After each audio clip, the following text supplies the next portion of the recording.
Ya menarik ya, sebetulnya ini kan dari sumbernya itu kalau kita perhatikan, ini sumbernya dari kumpul-kumpul kajian agama ya. Terus Bisnis. jadi bisnis, kemudian jadi ada hubungan asmara, jadi rame.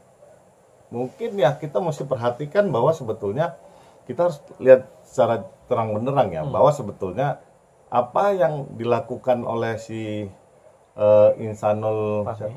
Fahmi ini, menurut dia itu sah-sah saja, kecuali dia berbohong ya. Nah kalau berbohong mungkin ya satu dan lain hal, ya dia mencoba ya berpoligami dengan caranya kan. Padahal kalau menurut agama yang saya ketahui, kalau namanya berpoligami itu tidak perlu izin dari istri sah. Nah, kalau dia ingin memperistri secara siri di luar dari istri sah. Nah, ketika si istri sah ini mencoba melaporkan ada perzinahan, kalau menurut saya pendapat hukum saya nggak bisa karena dia menikah secara siri. Yang berzina itu kalau dia nggak menikah. Jadi makanya saya pikir memang ini membuka mata khalayak ramai ya. Makanya ini kembali lagi di pemerintahan ini yang sudah sangat seru ya perkara-perkaranya ya. Ini ujian juga bagi sistem hukum Indonesia. Sebetulnya masyarakat ini mau dibawa kemana nih hukum positifnya? Ya kan, apakah hukum agama yang memperbolehkan poligami itu menjadi terlarang, atau hukum positif yang mencoba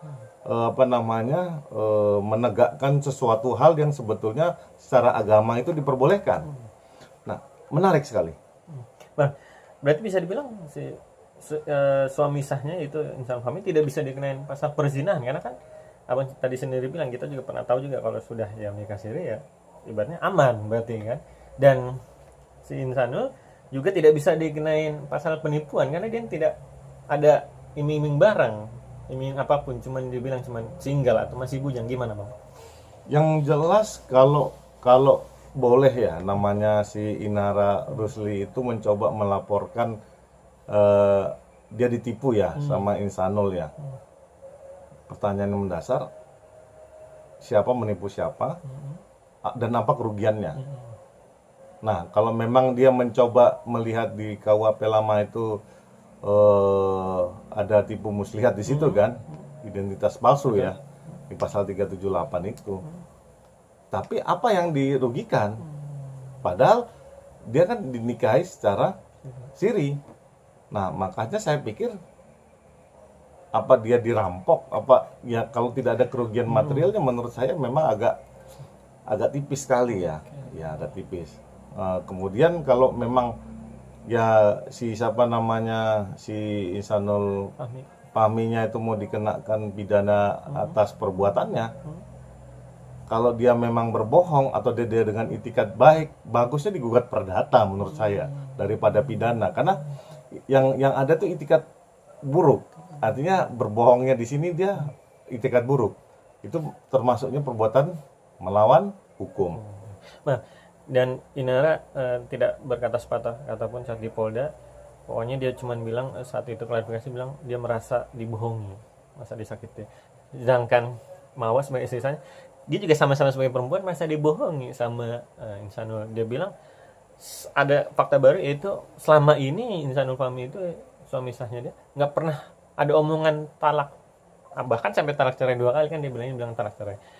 Ini gimana bang? Ada saling silang pendapat, jadi sama-sama ya sebagai perempuan kan sama-sama tersakiti lah, dibohongi juga. Bukan hanya Inara saja yang dibohongin, tersakitin gitu bang.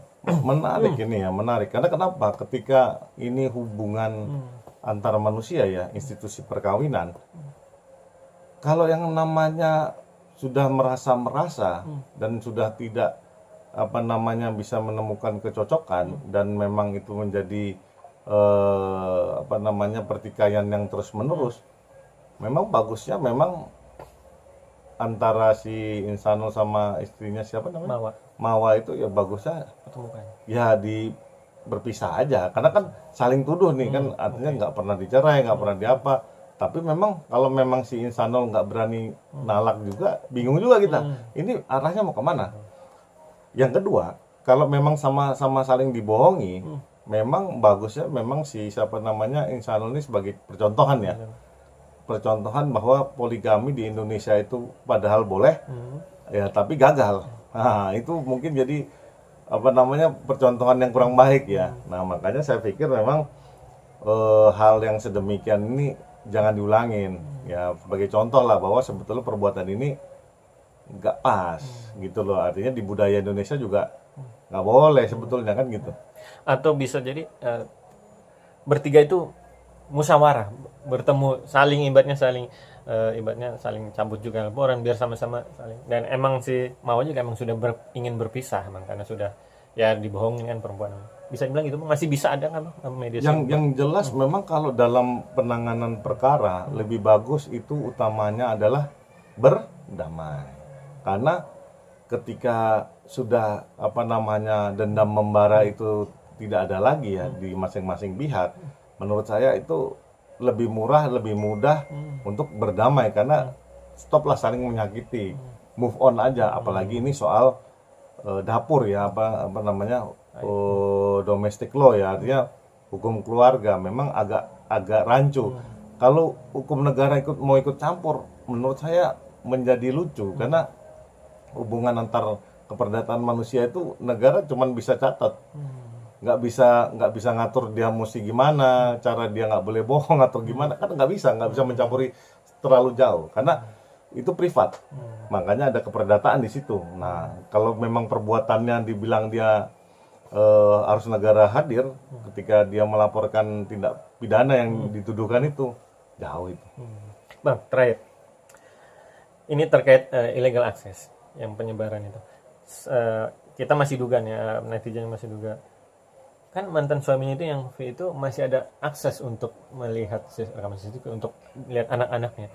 Itu nggak bisa dikenain kan bang, karena kan dia sudah dapat Rumah dia. ya itu sudah dapat ibaratnya konfirmasi dari Iya. sesama, walaupun sudah mantan ya, teman tidak ada hubungan tapi kan masih ada anak gitu. Terus tapi kalau yang ya kalau dugaan yang nyebarkan video itu pasti bakalan kena. Nah gimana nih bang? Iya, artinya kan sebetulnya kalau memang ada namanya CCTV nih ya, saya kasih lihat. Semua orang boleh pasang CCTV.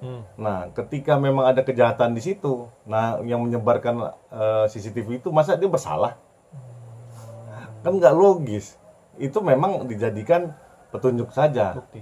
Nah, kecuali CCTV yang memang sengaja ditaruh untuk apa namanya memeras, membuka aib, ya kan? Nah, ini kan dia nggak membuka aib sebetulnya. Ini sebagai petunjuk kan. Nah, sebagai petunjuk bahwa kasarannya ini ada dugaan perjinahan. Akhirnya terbuka. Ini harus ditindaklanjutin kemudian ya. Emang dia sudah dikawin siri. Nah, jadi kan fakta-faktanya terbuka nih. Nah, itu makanya hal sedemikian itu nggak boleh main hakim sendiri. Harus diuji di muka pengadilan. Hakim yang harus memutus. Orang Indonesia nih senangnya main hakim sendiri. Makanya sebelum dia dimasukkan ke ruang sidang, udah ini yang benar, ini yang salah. Nggak boleh kayak gitu. Harus tunggu hakim yang cuman berhak memutus mana yang benar, mana yang salah.